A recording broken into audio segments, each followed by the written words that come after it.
வணக்கம். மாலை முரசு செய்திகள் தொலைக்காட்சியில் 50 முக்கிய செய்திகளை விரைவாகவும் துல்லியமாகவும் அரை மணியில் பார்க்கலாம். இந்தியாவை பிரபலப்படுத்துவதில் இந்திய சினிமா வெற்றி பெற்றுள்ளதாக பிரதமர் மோடி தெரிவித்துள்ளார். முதலாவது உலக ஒலி ஒளி மற்றும் பொழுதுபோக்குக்கான வேவ்ஸ் உச்சி மாநாடு மும்பையில் நடைபெற்றது. 100க்கும் மேற்பட்ட நாடுகளைச் சேர்ந்த கலைஞர்கள், முதலீட்டாளர்கள் பங்கு பெற்ற வேவ்ஸ் மாநாட்டை பிரதமர் மோடி தொடங்கி வைத்தார். தொடர்ந்து மாநாட்டில் பேசிய அவர், வேவ்ஸ் என்பது ஒவ்வொரு கலைஞருக்கும் படைப்பாளிக்கும் சொந்தமான ஒரு உலகளாவிய தளம் என்றும், இதன் மூலம் திறமை மற்றும் படைப்பாற்றல் கொண்ட உலகளாவிய அமைப்புக்கு அடித்தளம் அமைத்து தருவதாகவும் தெரிவித்தார். பஹல்காம் தாக்குதல் காட்டுமிராண்டித்தனமானது என்றும், பிரதமர் மோடி ஜம்மு காஷ்மீருக்கு அமைதியை கொண்டுவரும் போராளி எனவும் நடிகர் ரஜினிகாந்த் தெரிவித்துள்ளார். முதலாவது உலக ஒளி ஒளி மற்றும் பொழுதுபோக்குக்கான வேவ்ஸ் உச்சி மாநாடு மும்பையில் நடைபெற்றது. இதில் பங்கேற்று பேசிய நடிகர் ரஜினிகாந்த், பொழுதுபோக்குகளில் கவனம் செலுத்துவதால் தேவையற்ற விமர்சனங்கள் வரும் என இந்நிகழ்வை அரசு ஒத்திவைக்கும் என பலரும் கூறினர். ஆனால் நிகழ்ச்சியை பிரதமர் மோடி நடத்துவார் என அவர் மீது தான் வைத்த நம்பிக்கை காப்பாற்றப்பட்டுள்ளதாக தெரிவித்தார். தேசத்தின் நலனுக்காக நடைமுறைப்படுத்தும் திட்டங்களை அனைத்து மாநிலங்களும் ஏற்றுக்கொள்ள வேண்டும் என தமிழ்நாடு ஆளுநர் RN ரவி வலியுறுத்தியுள்ளார். குஜராத், மகாராஷ்டிரா மற்றும் ஹிமாச்சல பிரதேச மாநிலங்களின் நிறுவன தின கொண்டாட்டம் சென்னை கிண்டியில் உள்ள ஆளுநர் மாளிகையில் நடைபெற்றது. இதில் கலந்து கொண்டு பேசிய ஆளுநர் RN ரவி, இந்தியாவில் உள்ள மாநிலங்கள் அரசியல் காரணங்களால் பிரிந்துள்ளதாகவும், இதன் காரணமாகவே பிரதமர் ஒரே நாடு திட்டத்தை வலியுறுத்தி வருகிறார் என்றும் தெரிவித்தார். இந்தியாவில் உள்ள மாநிலங்கள் அமெரிக்க மாகாணம் போல் அல்லாது ஒரே தேசத்தின் கீழ் செயல்படுவதாகவும் ஆளுநர் ரவி கூறினார்.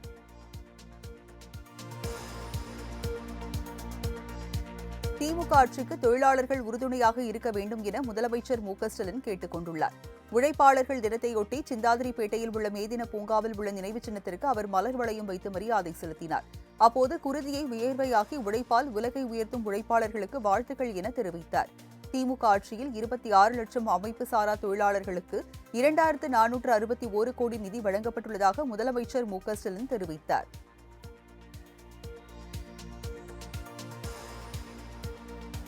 அம்மா உணவகங்களை முறையாக பராமரிக்காமல் இருக்கும் தமிழக அரசை கண்டித்து வரும் 7ஆம் தேதி சென்னையில் கண்டன ஆர்ப்பாட்டம் நடைபெறும் என எதிர்க்கட்சித் தலைவர் எடப்பாடி பழனிசாமி தெரிவித்துள்ளார். இது தொடர்பாக அவர் வெளியிட்டுள்ள அறிக்கையில், தமிழகத்தில் உள்ள அம்மா உணவகங்களை முறையாக பராமரிக்கவில்லை, மக்களின் அடிப்படை தேவைகளை உடனுக்குடன் தமிழக அரசு நிறைவேற்றவில்லை என குற்றம் சாட்டியுள்ளார்.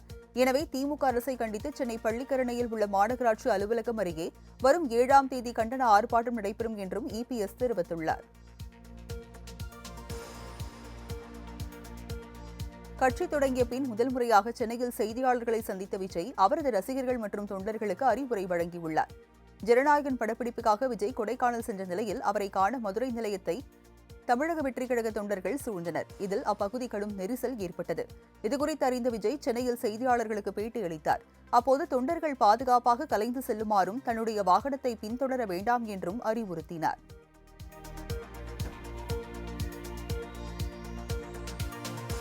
சாதிவாரி மக்கள் தொகை கணக்கெடுப்பின் மூலம்தான் சமூக நீதியை நிலைநாட்ட முடியும் என்று பாமக தலைவர் அன்புமணி கூறியுள்ளார்.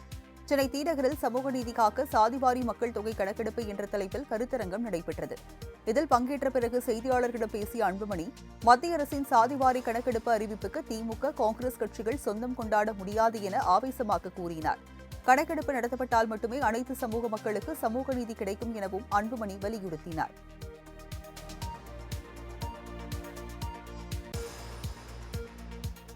சாதிவாரி கணக்கெடுப்புக்கான மத்திய அரசின் ஒப்புதல் ஒரு கண் துடைப்பு நாடகம் என்று விடுதலை சிறுத்தைகள் கட்சித் தலைவர் திருமாவளவன் விமர்சித்துள்ளார். மதுரையில் செய்தியாளர்களுக்கு பேட்டியளித்த அவர், தேர்தல் ஆதாயத்திற்காகவே இந்த நிலைப்பாட்டை பாஜக அறிவித்திருப்பதாக கூறினார். பஹல்காம் பயங்கரவாத தாக்குதலை காரணம் காட்டி நாட்டில் ஒரு பதற்றமான சூழலை பாஜக உருவாக்கி வருவதாகவும் அவர் குற்றம் சாட்டினார்.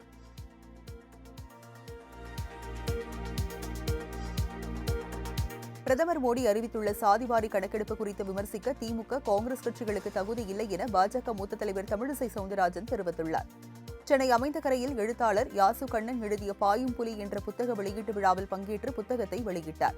தொடர்ந்து செய்தியாளர்களை சந்தித்து பேசிய அவர், ஆசிரியர்கள் மற்றும் செவிலியர்களை ஒப்பந்த ஊழியர்களாக வைத்து அவர்கள் மீது பணியை சுமத்திவிட்டு உழைப்பாளர் தினத்தை கொண்டாடுவதாக சாடினார்.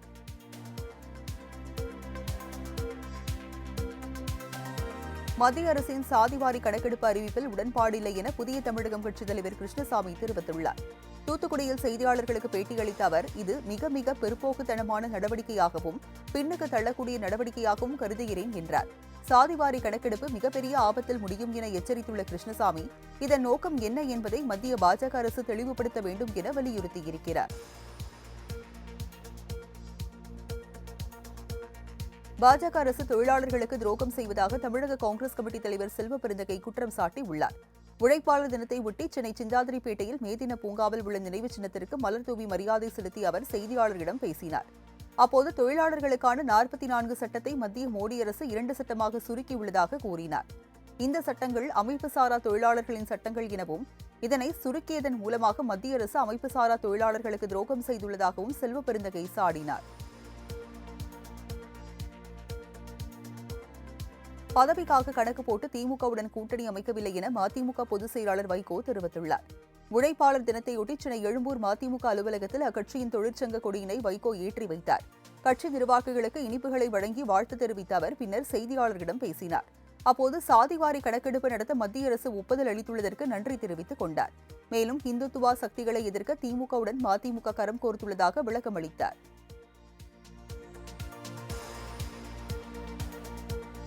வெயிலின் தாக்கத்தை பொறுத்தே பள்ளிகள் திறப்பு தேதி அறிவிக்கப்படும் என அமைச்சர் அன்பில் மகேஷ் தெரிவித்துள்ளார். மே தினத்தை முன்னிட்டு திருச்சியில் செய்தியாளர்களை சந்தித்த அவர் இதனை தெரிவித்தார். மேலும் தனியார் பள்ளிகளில் அரசு நிர்ணயித்த கட்டணத்தை விட அதிக கட்டணம் வசூலித்தால் கடும் நடவடிக்கை எடுக்கப்படும் எனவும் அமைச்சர் அன்பில் மகேஷ் எச்சரிக்கை விடுத்துள்ளார்.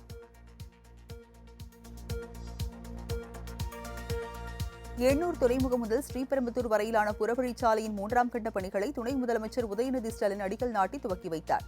திருவள்ளூர் மாவட்டம் எண்ணூர் துறைமுகம் முதல் மகாபலிபுரம் வரை செல்லும் சுமார் 133 கிலோமீட்டர் தூரத்திற்கு சாலை அமைக்கும் பணிகள் நடைபெற்று வருகிறது. ஏற்கனவே 2ஆம் கட்ட பணிகள் நிறைவடைந்த நிலையில் தற்போது எண்ணூர் முதல் ஸ்ரீபெரும்புதூர் வரை சுமார் 30.1 கிலோமீட்டர் தூரத்திற்கு 2890 கோடி ரூபாய் மதிப்பீட்டில் 3ஆம் கட்ட பணிகள் தொடங்கப்பட்டுள்ளது. AI உள்ளிட்ட எத்தகைய தொழில்நுட்பம் வந்தாலும் அதற்கேற்ப தமிழக இளைஞர்கள் தங்களை தயார்படுத்திக் கொள்வார்கள் என அமைச்சர் TRB ராஜா தெரிவித்துள்ளார். சென்னை சிந்தாதிரிப்பேட்டையில் செய்தியாளர்களை சந்தித்த அவர், தமிழகம் எப்போதும் முன்னோடியாகும் எனவும் அடுத்த 10 ஆண்டுகள் தொழில்நுட்பத்திற்கு தேவையை பூர்த்தி செய்யும் வகையில் மாணவர்கள் தயார்படுத்திக் கொள்ள முதல்வன் திட்டம் சிறப்பாக செயல்படுவதாகவும் பெருமிதம் தெரிவித்தார். பெண்களுக்கு வேலைவாய்ப்பை பெருக்கும் வகையில் தோழி அமைப்பு செயல்படுகிறது என்றும் அவர் தெரிவித்தார். தஞ்சை மாவட்டம் புதுக்கோட்டை கிராமத்தில் உள்ள பட்டா இடத்தில் தமிழக வெற்றிக் கழகத்தின் கொடிக்கம்பத்தை வைக்க உத்தரவிடக் கோரிய வழக்கில் மாவட்ட ஆட்சியர் பதிலளிக்க உயர்நீதிமன்ற மதுரை கிளை உத்தரவிட்டுள்ளது. புதுக்கோட்டையைச் சேர்ந்த சந்திரசேகரன் என்பவர் தாக்கல் செய்த மனுவில் இந்த உத்தரவை நீதிமன்றம் பிறப்பித்துள்ளது. வழக்கு தொடர்பாக மாவட்ட ஆட்சியர் மற்றும் வருவாய்த்துறை தரப்பில் உரிய விளக்கம் பெற்று தெரிவிக்க உத்தரவிட்டு வழக்கு விசாரணையை ஜூன் 2ஆம் தேதிக்கு ஒத்திவைக்கப்பட்டது.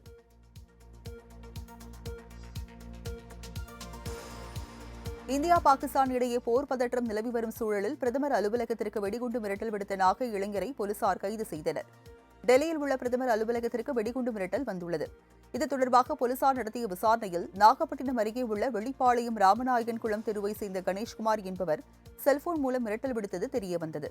அவரிடம் நடத்திய விசாரணையில் மது பழக்கத்திற்கு அடிமையாகி மறுவாழ்வு மையத்தில் சிகிச்சை பெற்றதுடன் அவரது மனைவி குழந்தையுடன் 2 ஆண்டுகளுக்கு முன்பு பிரிந்து சென்றதும் தெரியவந்தது. அட்சய திருதியான நேற்று ஒரே நாளில் 272 கோடி ரூபாய் வருவாயை பத்திரப்பதிவுத்துறை ஈட்டியுள்ளது. 2024-25 நிதியாண்டில் கடந்த பிப்ரவரி 10ஆம் தேதி ஒரே நாளில் 23,421 ஆவணங்கள் பதிவு செய்யப்பட்டு அரசுக்கு 237 கோடியே 98 லட்சம் ரூபாய் வருவாய் ஈட்டப்பட்டது. இந்த நிலையில் 2025-26 நிதியாண்டில் நேற்று ஒரே நாளில் 27,440 ஆவணங்கள் பதிவு செய்யப்பட்டு இதுவரையில் இல்லாத அளவில் அரசுக்கு 272 கோடியே 87 லட்சம் ரூபாய் வருவாய் ஈட்டப்பட்டுள்ளது. ஒரே நாளில் இதுவரை இல்லாத அளவில் அதிக வசூல் செய்து புதிய மைல்கல்லை பதிவுத்துறை எட்டியுள்ளது. மேலும் பொதுமக்களின் கோரிக்கையை ஏற்று கூடுதலாக முன்பதிவு விலைகள் ஒதுக்கீடு செய்யப்பட்டது.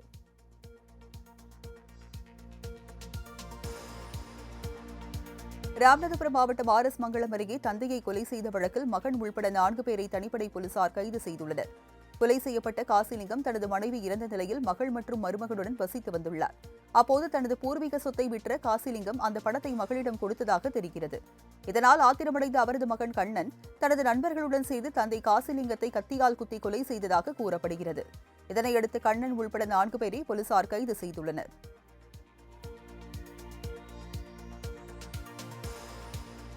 திருநெல்வேலியில் அல்வாவுக்கு புகழ்பெற்ற இருட்டுக்கடைக்கு உரிமை கோரி நிறுவனரின் பேரன் வெளியிட்டுள்ள அறிவிப்பால் பரபரப்பு ஏற்பட்டுள்ளது.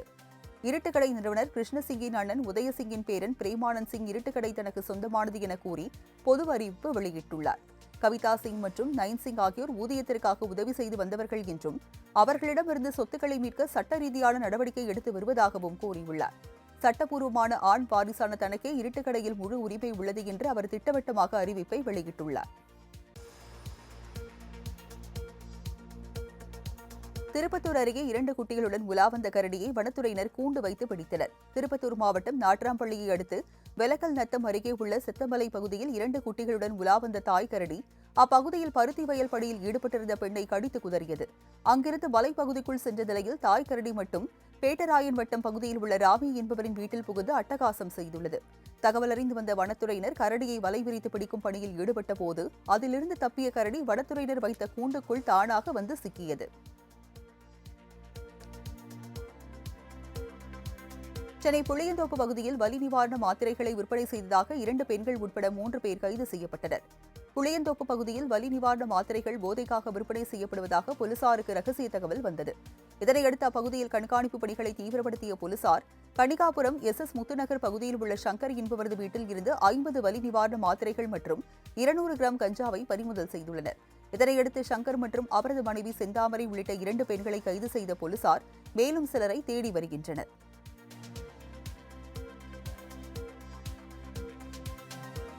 சென்னை அண்ணா பல்கலைக்கழக மாணவி பாலியல் வன்கொடுமை வழக்கில் இதுவரை 13 சாட்சிகள் விசாரிக்கப்பட்டுள்ளதாக உயர்நீதிமன்றத்தில் அறிக்கை தாக்கல் செய்யப்பட்டுள்ளது. அண்ணா பல்கலைக்கழக மாணவி பாலியல் வன்கொடுமை வழக்கில் கைது செய்யப்பட்ட ஞானசேகரன் மீதான வழக்குகளை சிபிஐ விசாரணைக்கு மாற்றக் கோரி வழக்கு தாக்கல் செய்யப்பட்டிருந்தது. இதனை விசாரித்த உயர்நீதிமன்றம் ஞானசேகரன் மீது இதுவரை பதிவு செய்யப்பட்ட வழக்கு விவரங்களை தாக்கல் செய்ய காவல்துறைக்கு உத்தரவிட்டிருந்தது. வழக்கில் டிஜிபி தரப்பில் 17 பக்க அறிக்கை தாக்கல் செய்யப்பட்டுள்ளது. அதில் ஞானசேகரன் மீதான வழக்குகளை சிபிஐ விசாரணைக்கு மாற்றக் கோரிய மனு தேவையற்றது என தெரிவிக்கப்பட்டுள்ளது. தமிழகத்தில் வெப்பநிலை படிப்படியாக உயரும் என சென்னை வானிலை ஆய்வு மையம் தெரிவித்துள்ளது. இது தொடர்பாக வெளியிட்டுள்ள அறிக்கையில் தென்னிந்திய பகுதிகளில் மேல் வளிமண்டல கீழடுக்கு பகுதிகளில் கிழக்கு மற்றும் மேற்கு திசை காற்று வீசுவதால் தமிழகம், புதுச்சேரி, காரைக்காலில் மிதமான மழைக்கு வாய்ப்புள்ளதாகவும் வரும் 5ஆம் தேதி வரை தமிழகத்தில் ஓரிரு இடங்களில் அதிகபட்ச வெப்பநிலை இயல்பை விட 3 டிகிரி வரை உயரும் என்றும் தெரிவிக்கப்பட்டுள்ளது. மேலும் 3 மற்றும் 4ஆம் தேதிகளில் மன்னார் வளைகுடா மற்றும் அதனை ஒட்டிய குமரிக்கடல் பகுதிகளுக்கு மீனவர்கள் செல்ல வேண்டாம் என அறிவிக்கப்பட்டுள்ளது. கர்நாடகாவில் அரசு பேருந்தை சாலையில் நிறுத்தி பயணிகள் அமரும் இருக்கையில் ஓட்டுநர் நமாஸ் செய்த வீடியோ இணையதளங்களில் வைரலாகி வருகிறது. காவேரி மாவட்டம் ஹனக்கலில் இருந்து அரசு பேருந்து ஒன்று விஷால் கார்க் என்ற இடம் நோக்கி சென்று கொண்டிருந்தது. அப்போது திடீரென பேருந்தை சாலையோரம் நிறுத்திய ஓட்டுநர் பேருந்தில் உள்ள இருக்கையில் அமர்ந்து நமாஸ் செய்தார். இந்த வீடியோ வைரலாகி வரும் நிலையில் ஓட்டுநரின் இந்த செயலுக்கு எதிராக கருத்து தெரிவித்துள்ள சிலர் அவர் மீது நடவடிக்கை எடுக்க வேண்டும் என வலியுறுத்தியுள்ளனர்.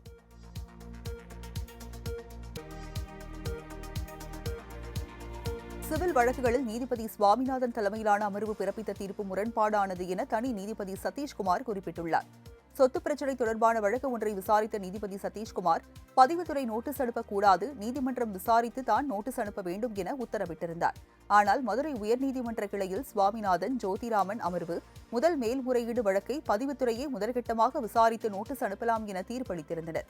இந்த உத்தரவுக்கு மாறாக வேறொரு வழக்கில் உத்தரவிட்ட நீதிபதி சதீஷ்குமார் இருதரப்பு நீதிபதிகளின் தீர்ப்பு முரண்பாடானது என குறிப்பிட்டதால் சென்னை உயர்நீதிமன்றத்தில் பரபரப்பை ஏற்படுத்தியது. நீதிபதிகள் நியமனத்தில் அனைத்து பிரிவினருக்கு உரிய பிரதிநிதித்துவம் வழங்கும் வகையில் சமூக நீதியை பின்பற்ற வேண்டும் என சென்னை உயர்நீதிமன்றத்தில் வழக்கறிஞர்கள் சங்கம் வலியுறுத்தியுள்ளது. சென்னை உயர்நீதிமன்ற வழக்கறிஞர் சங்க தலைவர் மோகன் கிருஷ்ணன் உச்சநீதிமன்ற தலைமை நீதிபதிக்கு கடிதம் ஒன்றை அனுப்பியுள்ளார். அதில் புதிய நீதிபதிகள் தேர்வில் பன்முகத்தன்மை கொண்ட வழக்கறிஞர்கள், சிறுபான்மையின பிரிவினர்களை சேர்ந்த வழக்கறிஞர்கள் என அனைத்து பிரிவினருக்கும் உரிய பிரதிநிதித்துவம் வழங்கும் வகையில் சமூக நீதியை பின்பற்ற வேண்டும் என்று குறிப்பிட்டுள்ளார்.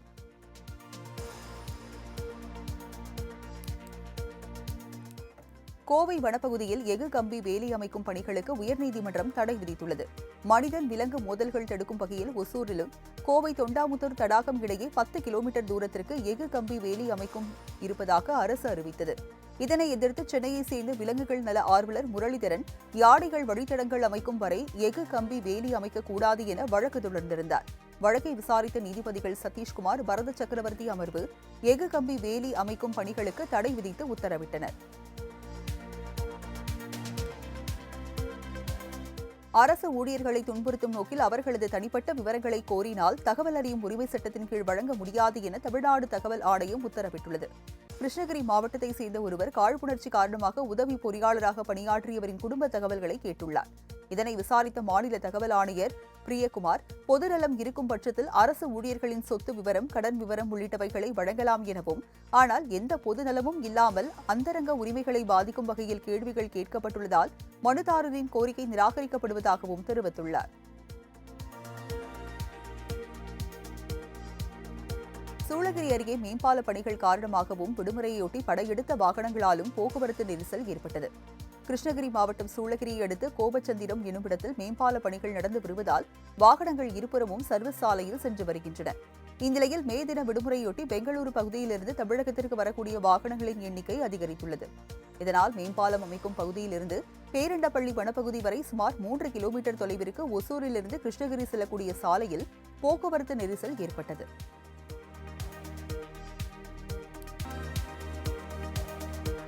கோடை விடுமுறையொட்டி சேலம் மாவட்டத்தில் உள்ள ஏற்காட்டில் சுற்றுலா பயணிகள் கூட்டம் அலைமோதியது. கோடை விடுமுறை தொடங்கியுள்ளதால் சுற்றுலா தலங்களை நோக்கி மக்கள் அதிக அளவில் படையெடுத்து வருகின்றனர். அந்த வகையில் ஏற்காட்டிற்கு வருகை தரும் சுற்றுலா பயணிகளின் எண்ணிக்கை நாளுக்கு நாள் அதிகரித்து வருகிறது. படகு இல்லம், பூங்கா என பல்வேறு பகுதிகளிலும் சுற்றுலா பயணிகள் குவிந்து குதூகலிப்பதால் ஏற்காடு பகுதி களை கட்டியுள்ளது. காஞ்சிபுரத்தில் கராத்தே, சிலம்பம், யோகா உள்ளிட்டவற்றை தொடர்ந்து 40 நிமிடங்கள் செய்து காட்டி 800 மாணவர்கள் சாதனை படைத்துள்ளனர். காஞ்சி எம்ஜிஆர் சிலம்ப கலைக்கூடம் சார்பில் தனியார் பள்ளி மைதானத்தில் ஆரோக்கிய மற்றும் சுகாதார விழிப்புணர்வு ஆஸ்கர் உலக சாதனை நிகழ்வு நடைபெற்றது. இதில் கராத்தே, சிலம்பம், யோகா, பரதநாட்டியம் உள்ளிட்டவற்றை வெயில் என்று பாராமல் தொடர்ந்து 40 நிமிடங்கள் செய்து சாதனை புரிந்ததோடு ஆஸ்கர் வேர்ல்ட் ரெக்கார்ட்ஸ் புத்தகத்தில் இடம்பெற்றனர். இதனைத் தொடர்ந்து மாணவர்களுக்கு பதக்கங்கள் மற்றும் கோப்பைகளும் வழங்கப்பட்டு கௌரவிக்கப்பட்டது. மூணாறு தாவரவியல் பூங்காவில் 10 நாட்கள் மலர் கண்காட்சி தொடங்கியது. இந்த மலர் கண்காட்சியில் 500க்கும் மேற்பட்ட வகை பூக்கள் பூத்து குலுங்குகின்றன. 200க்கும் மேற்பட்ட தாவரங்கள் சுற்றுலா பயணிகளின் கண்களுக்கு விருந்தாக அமைந்துள்ளன. வண்ண வண்ண ரோஜா, ஜெரோனியா, டேலியா, ஜெரிபரா, அஸ்மாரியா போன்ற உள்நாட்டு வெளிநாட்டு மலர்களை சுற்றுலா பயணிகள் குடும்பத்துடன் பார்த்து ரசிப்பதுடன் புகைப்படம் எடுத்து மகிழ்ந்து வருகின்றனர். மேலும் கேரளாவில் முக்கிய அடையாளங்களில் ஒன்றான அரிக்கொம்பன் யானையை தத்ரூபமாக ஃபைபரால் வடிவமைத்து யானை முன் நின்றால் அசையும் வகையில் ஏற்பாடு செய்யப்பட்டிருப்பது சுற்றுலா பயணிகளை வெகுவாக கவர்ந்துள்ளது. ராஜஸ்தான் மாநிலம் அஜ்மீரில் உள்ள உணவகத்தில் ஏற்பட்ட தீ விபத்தில் குழந்தை உள்பட 4 பேர் உயிரிழந்த சம்பவம் சோகத்தை ஏற்படுத்தியுள்ளது. அஜ்மீரில் இயங்கி வந்த 5 அடுக்குமாடி உணவகத்தில் திடீரென தீ விபத்து ஏற்பட்டது. இதனால் செய்வதறியாது திகைத்த பொதுமக்கள் பலரும் 5வது மாடியில் இருந்து கீழே குதித்தனர். மேலும் இந்த விபத்தில் குழந்தை உள்பட 4 பேர் பரிதாபமாக உடல் கருகி உயிரிழந்த நிலையில் தகவலறிந்து விரைந்த தீயணைப்பு வீரர்கள் விபத்தில் காயமடைந்தவர்களை மீட்டு தீயை அணைத்தனர். நடப்பு IPL தொடரில் எழுச்சி பெற்றுள்ள பஞ்சாப் கிங்ஸ் அணி புள்ளிப்பட்டியலில் 2வது இடத்திற்கு முன்னேறியுள்ளது. இந்நிலையில் பஞ்சாப் கிங்ஸ் அணியில் விளையாடி வந்த மேக்ஸ்வெல் விரலில் ஏற்பட்ட எலும்பு முறிவு காரணமாக இதுவரை நடைபெற்ற 7 போட்டிகளில் வெறும் 48 ரன்கள் மட்டுமே எடுத்துள்ளார். இதனைத் தொடர்ந்து நடப்பு IPL தொடரில் இருந்து முழுமையாக விலகியுள்ளதாக அந்த அணியின் கேப்டன் ஸ்ரேயாஸ் தெரிவித்துள்ளார். விஜயின் ஜனநாயகம் படம் 400 கோடி ரூபாயில் தயாராகும் நிலையில் அதில் சினிமா தொழிலாளர்களுக்கு வெறும் 20 கோடி தான் ஒதுக்கியுள்ளதாக பெப்சி சங்க தலைவர் RK செல்வமணி வருத்தம் தெரிவித்துள்ளார். தென்னிந்திய திரைப்பட தொழிலாளர்கள் சம்மேளனத்தின் சார்பாக சென்னை தேனாம்பேட்டையில் உள்ள காமராஜர் அரங்கில் மே தின விழா நடைபெற்றது. இதில் கலந்து கொண்ட நடிகர் சங்கத்தின் பொதுச் செயலாளர் விஷால் 4 மாதத்தில் தென்னிந்திய நடிகர் சங்க கட்டடப் பணிகள் நிறைவடையும் என்றார். நடிகர் சூர்யா நடித்துள்ள ரெட்ரோ திரைப்படம் இன்று வெளியான நிலையில் புதுக்கோட்டையில் அவரது கட் அவுட்டுக்கு ரசிகர்கள் பீர் ஊற்றி கொண்டாடினர். நடிகர் சூர்யா நடித்துள்ள ரெட்ரோ திரைப்படம் இன்று வெளியானது. இந்த நிலையில் புதுக்கோட்டையில் உள்ள திரையரங்கு முன்பு ரசிகர்கள் பட்டாசுகள் வெடித்து மேளதாளங்கள் முழங்க ஆட்டம் பாட்டத்துடன் கொண்டாடியதுடன் அங்கு வைக்கப்பட்டிருந்த கட் அவுட்டுக்கு பால் மற்றும் பீர் அபிஷேகம் செய்து மகிழ்ந்தனர். சமீபத்தில் சிம்பு நடிப்பில் வெளியான 10 தல படத்தில் இடம்பெற்ற நீ சிங்கம் தான் பாடலை விரும்பி கேட்கிறேன் என்று விராட் கோலி தெரிவித்துள்ளார். அண்மையில் கொடுத்த பேட்டி ஒன்றில் பேசிய விராட் கோலி, தற்போது எனக்கு மிகவும் பிடித்த பாடல், இதை கேட்டால் நீங்கள் அதிர்ச்சி அடைவீர்கள், நீ சிங்கம் தான் பாடலை விரும்பி கேட்கிறேன் என்று தெரிவித்தார். இந்த வீடியோவை RCB அணி தனது எக்ஸ் பக்கத்தில் வெளியிட்டுள்ளது. இதனையடுத்து வீடியோவை தனது எக்ஸ் பக்கத்தில் பகிர்ந்த சிம்பு, நீ சிங்கம் தான் என்று விராட் கோலிக்கு புகழாரம் சூட்டியுள்ளார்.